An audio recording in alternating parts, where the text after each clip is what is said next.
So with that preface, let's turn our attention to the IPO market, where a new NBFC is going to be is asking for listing. Home First Finance opens its 1100 crore rupee issue for subscription today, Jan 21st. The price band is 517 to 518 per share. Manoj Vishwanathan, Managing Director and CEO at Home First Finance, joins us now.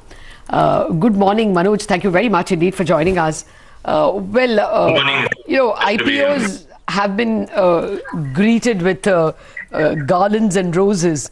But is this a great time for NBFC and housing finance? Do you think, the market's been favorable to other sectors, not so much to NBFCs? So we had actually decided on, this journey of IPO as, part of the journey of the company. And we were actually looking to list the company last year around the same time. And unfortunately, COVID came on us and we had to shelve our plans. So this is just, completing that journey. The company has done well even through COVID. We have been, we have come out of it, very nicely. So we thought, what better opportunity than now to list the company. So that's why we are. Okay. Yeah, you say you've come out of it well. What is your distinguishing factor compared to a CanFin or an LIC Housing or the other players in this field? Yeah, so we are specifically focusing on the affordable housing segment. So these are customers who have income less than 50,000 rupees a month and who are looking to build or buy their first homes. So that's a specific, very niche segment that we are looking at. And these are customers who typically don't understand all the jargon related to borrowing. They're first-time borrowers. So they need a lot of counseling. They need, you can say, much more hand-holding throughout the process of application, disbursement, and even later after disbursement for service and collections. So it's a niche segment which we are focusing on, and this is a segment that has seen a lot of thrust from the government as well, in the form of the PMAY subsidy and so on.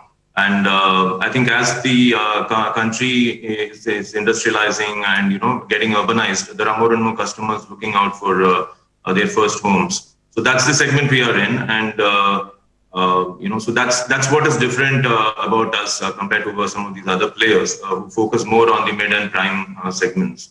Plus, we are actually using technology.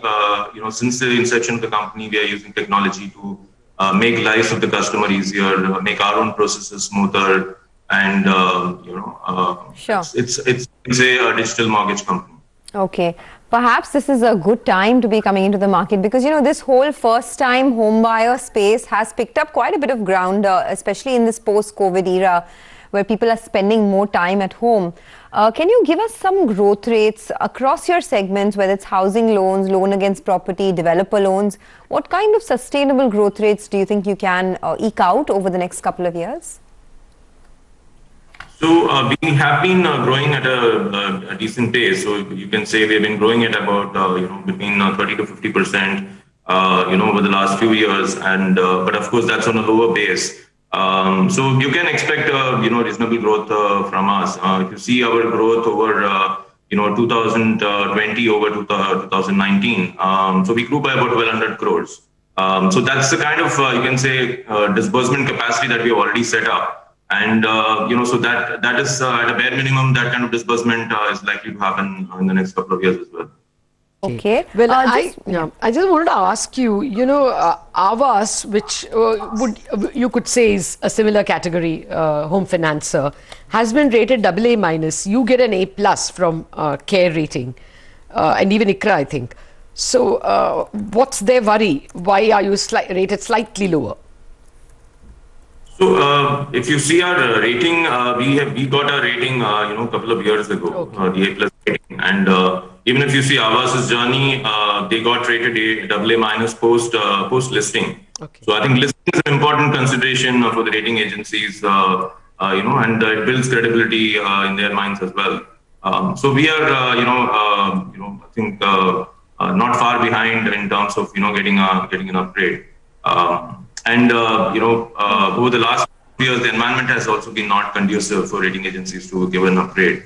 Otherwise, in our mind, we have ticked all the boxes required for an upgrade. Okay. You are heavily capitalized at the moment. Will this mean that your return on equity will remain suppressed for the next 2 to 3 years? I mean, what would it look like on an average? Yeah, we are, capital adequacy ratio is currently about 50%, and, our debt to equity ratio is just about 3%.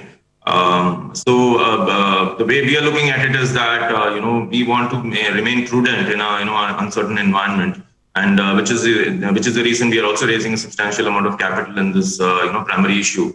It's important for us as a lending institution to remain prudent during this uncertain phase. And there will be sufficient time for us to, kind of leverage more and, increase our debt equity ratios, etc. in the future, if we do well during this period. Okay, all right. Thank you very much, Manoj Vishwanathan, and all the very best for the listing itself. Thank you. Thank you. Okay, so that's another IPO that's looking for investor interest, but at the moment we can't take our eyes off the 50,000 mark.